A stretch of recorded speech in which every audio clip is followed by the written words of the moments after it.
Olá, amores! E aí, tudo certo? Tudo bem? Tomaram um golinho de café? Comeram um biscoitinho? Lancharam? Responderam o zap? Pronto. Se fez tudo isso, joga fora esse celular, deixa ali quietinho no canto dele e volta com tudo aqui comigo, que o tópico agora é efervescente. Ações afirmativas. Vejam só, tópico importante e eu quero que você entenda, compreenda e jamais precise decorar, tá? Quando for algo que necessite aquele decoreba, eu te aviso, tá? Aí você anota no caderninho, aquela parte decoreba, para quando for perto da prova, você revisar. Mas tô fazendo todo o esforço aqui para que você não precise decorar, que você entenda, que você contextualize, que você vivencie, que você lembre de casos práticos para você entender bem a finalidade desse Estatuto da Igualdade Racial. Pois bem, ações afirmativas é o tópico do nosso bloco agora. Quando eu falo em ações afirmativas, eu quero garantir, certo, um rol de direitos que estão estampados já na Constituição.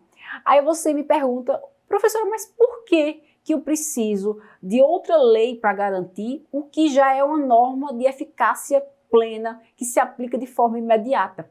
Vocês sabem muito bem o cenário de desigualdade racial que nós vivenciamos. E nós conseguimos verificar a desigualdade racial quando nós olhamos para o Estatuto com uma dupla perspectiva. Quando eu olho para a questão da distribuição ou redistribuição de direitos e quando eu olho para a questão da representatividade. Isso, da representação. Veja só, quando um cidadão chega a um fórum, por exemplo, será que aquele fórum espelha a sociedade brasileira? Será que quando eu chego a um fórum, eu consigo ver juízes negros, promotores negros, eu consigo ver defensores públicos negros, ou é ainda algo um pouco raro, eu consigo vivenciar, conviver mais no ambiente forense, por exemplo, com pessoas brancas? Será que o ambiente de uma faculdade de medicina realmente espelha a sociedade brasileira? Será que eu encontro lá 52% da população negra? Será que 52% dos estudantes de uma faculdade de medicina representam a população mesmo brasileira? Será que 52% dos alunos que compõem a turma são negros? Será que espelham realmente a faculdade? Quando eu chego, por exemplo, numa Assembleia Legislativa, quando eu olho para a bancada dos deputados ou quando eu olho para os procuradores das assembleias, certo? Eu consigo verificar ali a população negra se sentindo representada, eu consigo verificar ali, naquele poder, os três poderes, por exemplo, eu consigo ter um retrato, um espelho real da sociedade brasileira. Lembre-se que pelo menos 52% se autodeclaram pretos ou pardos, segundo os dados de autodeclaração do IBGE. Então, será que há desigualdade? Quando eu pergunto a questão da representatividade, você vislumbra que a balança pende muito para um lado só. E nós vimos através de uma rebuscada revisão histórica que fizemos. Então, veja só, quando eu falo Estatuto da Igualdade Racial, eu quero que você verifique sob uma dupla perspectiva a questão da redistribuição de direitos fundamentais e a questão da representatividade. Veja só a importância para um adolescente que mora, uma criança, um jovem negro que mora na favela, que mora no morro, que mora no barraco, quando ele vê um negro, por exemplo, juiz, concedendo uma entrevista, quando ele vê um cirurgião renomado, certo? Quando vê um médico encontrando a cura para uma vacina, por exemplo, ele consegue se espelhar ali. E ele olha e diz, se ele conseguiu, ele é igual a mim, eu sou capaz. Por isso a preocupação do Estatuto na questão da representatividade da população negra, que é a população majorada, que é a população maior que nós temos no Brasil. Tudo bem? Então vem comigo que eu tenho alguns pontos fundamentais para abordar com você em relação às ações afirmativas. A primeira coisa que você deve ter em mente é que as ações afirmativas, elas não são para sempre. Elas têm um prazo para acabar, elas têm um prazo para começar e têm um prazo certo para acabar. Chega um momento que essas ações afirmativas têm que cessar a sua vigência. Exemplo clássico das cotas das ações afirmativas, por exemplo, as cotas raciais para acessos à universidade pública, a concurso público, entendeu? Então, de 2014 a 2024. Ô professor, e aí? Chegou 2024, tá batendo na porta, e aí? E aí, em 2024, a sociedade, o legislador, o poder público vai parar e vai olhar. Essas cotas raciais atingiram o objetivo, o escopo, a finalidade ou não? Foram tentativas vãs e inócuas, ou seja, letras mortas de um dispositivo. Então, veja só, entendo que as ações afirmativas, elas são temporárias, elas têm um prazo certo, não são para sempre e vai haver um momento que vai cessar a sua vigência. E esse prazo de cessação é um prazo para reflexão, para verificação se o objetivo foi alcançado, se a meta foi alcançada. Tudo bem? Tranquilo? Então vamos lá, eu vou colocar aqui para você na tela as ações afirmativas. Bom, nós vimos agora há pouco, certo, que as ações afirmativas, tá, estão aqui para nós na tela. Veja só, é uma forma que eu enfrento as desigualdades em todos os campos, sejam nos espaços públicos e nos espaços privados, através de estímulos na esfera privada, como condicionamento, prioridade no acesso a recursos públicos, certo? Como eu falei, é assim, você sabe que não pode haver uma interferência do poder público, certo? Na atividade privada. A interferência do Estado não pode haver. Mas o Estado pode muito bem, certo? Através desses estímulos, certo? Estímulos, fazer com que haja, por exemplo, a contratação de pessoas que pertencem a um grupo étnico-racial discriminado, por exemplo. Então, é uma forma de se garantir a questão das ações afirmativas é através do campo do incentivo, ok? Muito importante que vocês entendam. Então, podemos dizer que as ações afirmativas aqui são medidas que têm como objetivo, entendam aqui a palavra mágica, que é reverter uma histórica situação de desigualdade e discriminação. Aqui estão submetidas grupos específicos. Quando eu falo grupos específicos, infelizmente, eu não me refiro apenas aos negros, como eu falei para vocês. Essas ações afirmativas partem do pressuposto de que alguns grupos sociais, certo, como os negros, os indígenas e as mulheres, foram historicamente privados de seus direitos, resultando de uma desigualdade social, econômica, política e cultural, acumulada e que tende a se perpetuar. Tudo bem? Então, o que nós falamos lá atrás, a discriminação sucessiva gera um quadro de desigualdade. Então, essas ações são públicas ou privadas, como vocês viram aqui, que procuram reparar os aspectos que dificultam o acesso dessas pessoas a diferentes oportunidades. Podem ser adotadas de uma forma espontânea e alguma de forma compulsória pelo próprio poder público, através de algumas medidas que venha a adotar. A finalidade justamente é fazer com que a isonomia material seja restaurada, ok? Infelizmente no Brasil, quando nós falamos de políticas de ações afirmativas, certo? Muitas pessoas só ligam às cotas de universidades, por exemplo. Mas nós temos, por exemplo, uma ação afirmativa, um exemplo, que é uma criação das delegacias especializadas para o atendimento das mulheres.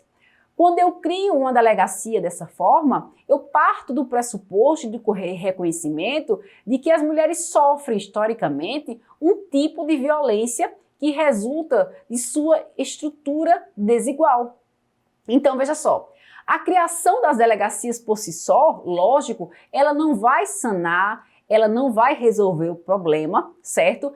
Mas na medida em que parte da consciência de que é preciso uma abordagem específica para o caso. O caso é de um estímulo, certo? Um estímulo, a palavra mágica é essa, um estímulo a um grupo específico que durante sua trajetória enfrenta uma situação de vulnerabilidade. Então, a palavra que eu posso citar aqui é que esses grupos merecem uma abordagem específica e algumas condições especiais. Tudo bem? Então, Exemplo clássico é, por exemplo, quando as empresas privadas reservam uma parcela de postos de trabalhos para pessoas que têm deficiências físicas ou intelectual. Na verdade, isso não vai reverter nem vai acabar com o quadro, mas é uma forma de contextualizar, é uma forma de atuar no plano prático. Tudo bem? Então, parte do pressuposto que nós reconhecemos o problema e colaboramos para a inclusão dessas pessoas que estão numa situação de vulnerabilidade, certo? Colaborando para que haja a inclusão delas na comunidade e no seio social. Tudo bem? Uma lei, por exemplo, que exige uma quantidade mínima de mulheres para ocupar cargos públicos. Tudo bem? Então, uma lei que exija, por exemplo, uma lei que crie, por exemplo, cursinhos voltados para a população de baixa renda. Tudo isso são ações afirmativas. Tranquilo? Então, vem cá comigo. Teoria do impacto desproporcional ou da discriminação indireta. Professora, pela misericórdia divina, o que é isso? Esse conceito aqui, a teoria do impacto desproporcional, ficou muito conhecida porque é aquela teoria que permite que se verifique que violações ao princípio da igualdade, certo, são feitas, ainda que sem intenção, por uma norma aparentemente neutra. Então, a palavra que eu tenho mágica é uma norma aparentemente neutra. Veja só, esse caso ficou muito famoso quando do julgamento da ADIM. Sim, houve o julgamento da ADIM, certo? Na época pelo ministro Joaquim Barbosa, e ele suscitou justamente essa teoria, certo? Essa teoria do impacto desproporcional ou da discriminação indireta. É quando eu digo que uma norma, apesar de neutra, ou melhor, a palavra mágica é aparentemente neutra, ela causa sim problemas, ela causa embaraços e ela continua causando discriminação indireta e, portanto, mais na frente vai causar desigualdade. Então, teoria do impacto desproporcional ou teoria da discriminação indireta foi utilizada pelo ministro Joaquim Barbosa, certo? No seu julgado. Tudo bem? Bom, nós falamos da questão da dupla perspectiva do Estatuto, que tanto redistribui direitos que estão distribuídos de uma forma errônea, de uma forma desigual, bem como reconhece a importância histórica do negro na formação da cultura, na formação social, na formação econômica do Brasil. Então, veja só, aqui eu tenho a questão do dilema em redistribuir direitos que estão distribuídos de forma totalmente desigual, a balança está desequilibrada, ao mesmo tempo em que eu devo também reconhecer a importância crucial e determinante da população negra na formação da cultura e da sociedade brasileira, como nós vimos lá atrás. Tudo bem?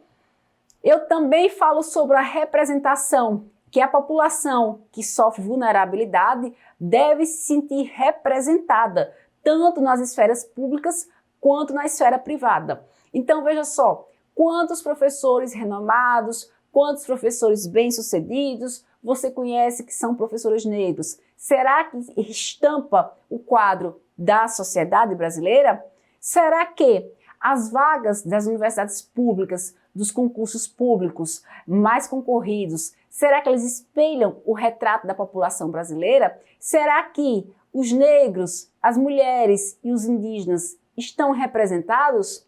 Quando eu falo, por exemplo, em ocupação de mandatos eletivos, ocupação de cargos públicos, será que as mulheres estão representadas? Pois é, vejam só, mulher e negra sofre o que nós chamamos de dupla discriminação, ou seja, a desigualdade de gênero.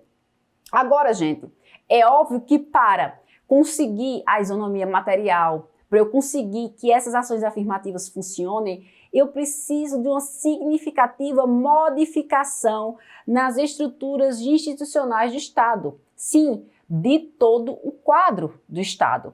Tudo bem? Professora, pode nos dizer, por exemplo, outros mecanismos na esfera privada e pública de ações afirmativas? Posso sim. Eu posso, por exemplo, te falar da contratação, promoção de membros e de grupos no emprego, numa educação via meta, bônus, fundos de estímulo, bolsas de estudo, certo?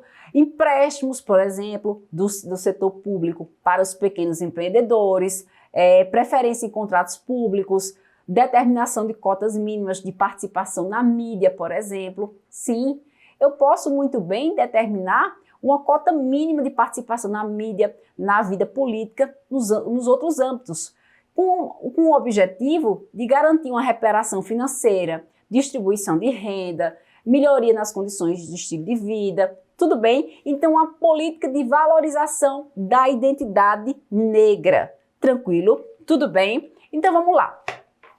O Estatuto da Igualdade Social ainda me diz que é dever do Estado, olha aqui, gente, presta atenção, é dever do Estado e de toda a sociedade garantir a igualdade de oportunidades, reconhecendo a todo cidadão brasileiro, independentemente da etnia ou da cor da pele, o direito à participação na comunidade, especialmente nas atividades políticas, econômicas, empresariais, educacionais, culturais, esportivas, defendendo sua dignidade e seus valores religiosos e culturais.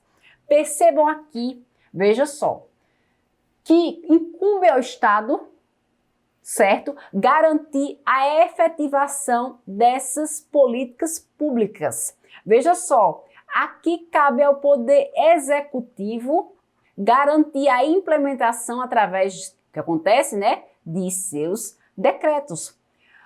Aqui é um ponto importantíssimo que gera muita celeuma, porque olha aqui a redação da lei. Garantindo a todo cidadão brasileiro. Aí pergunta-se, será que o Estatuto da Igualdade Racial se aplica ao estrangeiro negro residente no Brasil? Ou não? Essa passagem aqui é mais uma situação de exclusão.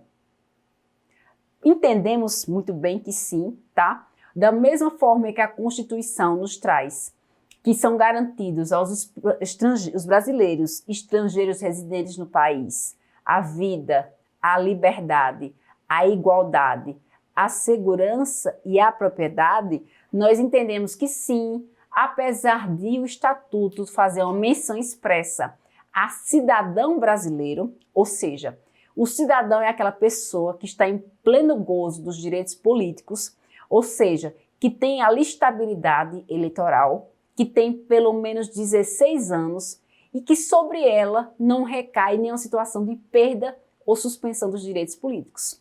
Veja só, aqui o Estatuto nessa passagem é muito criticado pela possível exclusão que causou. Será que sua aplicabilidade também se dá ao negro estrangeiro aqui residente? Nós entendemos que sim. Seria um absurdo o próprio Estatuto da Igualdade Racial criar mais uma situação de discriminação. Tudo bem? Mas esse ponto aqui é um ponto importante e os doutrinadores sustentam uma incompatibilidade com o texto constitucional. Preciso lembrar aos senhores que essa lei, como qualquer outra norma infraconstitucional, deve obediência irrestrita à nossa CF de 1988. Portanto, qualquer passagem, que viole a Constituição é tida como inconstitucional. Tudo bem? Veja só, que dentro do mesmo país eu posso ter etnias distintas. Professora, como assim? Veja só, eu sei que não é do tempo de vocês, mas você se lembra da Iugoslávia, né? Que ali existia dentro do território do Estado da Iugoslávia etnias distintas, o que culminou com a separação, a segregação do território em vários novos estados nacionais. Tudo bem? Bom, então, é dever do Estado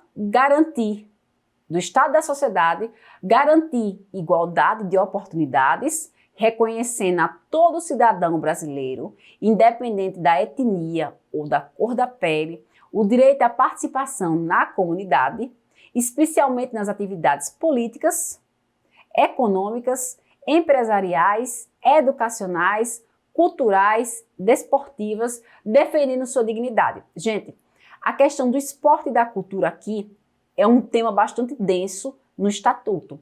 Você vai ver, por exemplo, o valor e o reconhecimento que tem a capoeira, certo? A valorização que recebe o samba e a proteção que o Estatuto traz às religiões de matrizes africanas, bem como aos cultos e suas liturgias. Tudo bem? Então vem cá comigo. Além das normas constitucionais relativas aos princípios fundamentais, aos direitos e garantias fundamentais e aos direitos sociais e econômicos, o Estatuto da Igualdade Racial adota como diretriz político-jurídica a inclusão das vítimas de desigualdade étnico-racial, a valorização da igualdade étnica e o fortalecimento da identidade nacional brasileira. Tudo bem? Então veja só a finalidade do Estatuto. Bom, vamos lá, seguindo. A participação da população negra em condições de igualdade de oportunidade na vida econômica, social, política e cultural do país será promovida prioritariamente através de, veja que é uma sugestão, é uma faculdade que o Estatuto dá, ou seja, promover essa inclusão em várias esferas, seja cultural, econômica e social, através de. Então, vem cá comigo, preste atenção. Deixa eu ver se tem uma coisinha que eu quero aqui. Aí. Vem cá comigo, preste atenção. Inclusão nas políticas públicas de desenvolvimento econômico e social. A adoção de medidas, programas e políticas de ações afirmativas.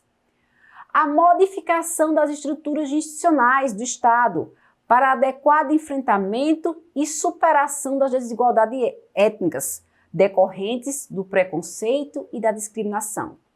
Promoção de ajustes normativos para aperfeiçoar o combate à discriminação étnica e às desigualdades étnicas em todas as suas manifestações individuais, institucionais e estruturais. Eliminação dos obstáculos históricos, socioculturais e institucionais que impedem a representação da diversidade étnica nas esferas pública e privada. Tudo bem? Então percebam bem, tá? Que a lei traz os contornos, as balizas, para que se efetive no plano prático essa inclusão das pessoas que fazem parte do grupo vulnerável, o grupo que foi massacrado durante anos e anos de escravidão. Tranquilo? Pois bem, e a lei ainda continua. Vem cá comigo. Preste atenção. Vamos lá. O estímulo, o apoio e o fortalecimento de iniciativas oriundas da sociedade civil, ou seja, aqui a participação popular, a promoção da igualdade de oportunidades e o combate às desigualdades étnicas, inclusive mediante a implementação de incentivos e critérios de condicionamento e prioridade ao acesso de recursos públicos. Essa parte aqui, ó, gente, é de suma importância, porque ela traz uma previsão, certo? Uma previsão de recursos públicos com prioridade para que sejam implementadas as políticas de igualdade de oportunidades. Então, esse momento aqui é histórico, porque é uma previsão de repasse de verbas para a propagação das políticas e as ações afirmativas. Implementação de programas de ações destinados ao enfrentamento das desigualdades étnicas no tocante à educação, cultura, esporte, lazer, saúde, segurança, trabalho, moradia, meio de comunicação de massa, financiamento público, acesso à casa, moradia, justiça, professora, justiça, esporte. Gente, veja só, imagine aí uma competição, por exemplo, de polo. Quantos esportistas negros você conhece que praticam o polo? Tá vendo? Então, dentro do próprio esporte, nós vemos que alguns esportes não representam a sociedade brasileira. Veja só, dentro do próprio esporte, quando eu falo em polo aquático, quando eu falo em polo, quando eu falo em tênis, dificilmente você consegue vislumbrar, certo, esportistas negros. Então, isso aqui não espelha a real sociedade brasileira. Parágrafo único, veja só. Os programas de ações afirmativas constituem políticas públicas destinadas a reparar as distorções e desigualdades sociais e demais práticas discriminatórias adotadas nas esferas pública e privada durante o processo de formação do país. Nós vimos com detalhes como foi o processo de formação do país, certo? E nós vimos que houve uma segregação, tudo bem? Para a consecução dos objetivos é instituído o SINAPI. Então preste atenção, volta aqui em mim. Preste atenção que eu tenho para falar para vocês. As ações afirmativas, tá? Nós vimos que tem um prazo determinado, tá? Elas têm uma finalidade, tá? Elas têm um prazo de duração, elas não são para a vida toda, tudo bem? Elas se preocupam em sanar dívidas históricas que se formaram ao longo do processo de construção da sociedade brasileira, tudo bem? Quando eu crio, eu quero que fique bem claro, que você entenda, para que você possa sair aí falando com clareza para as outras pessoas entenderem. Quando eu falo que eu crio cotas raciais, por exemplo, ou cotas sociais, eu quero dizer que eu não estou excluindo ninguém. Até porque eu não posso criar uma ação afirmativa com caráter exclusivo ou segregatório, de forma alguma. Quando eu crio uma ação afirmativa, uma política pública, ela não pode ter um caráter de exclusividade, nem um caráter de segregação. Ou seja, quando eu crio uma cota racial, eu simplesmente faço uma reserva de vagas para determinadas minorias. Isso. Mas eu não impeço que os brancos participem, porque aí eu estaria violando direitos e garantias fundamentais, estaria criando uma nova segregação, uma nova situação de desigualdade e discriminação. Não é esse o fito, não é esse o escopo, não é esse o objetivo. Então entendam, quando eu crio políticas, cotas raciais, certo?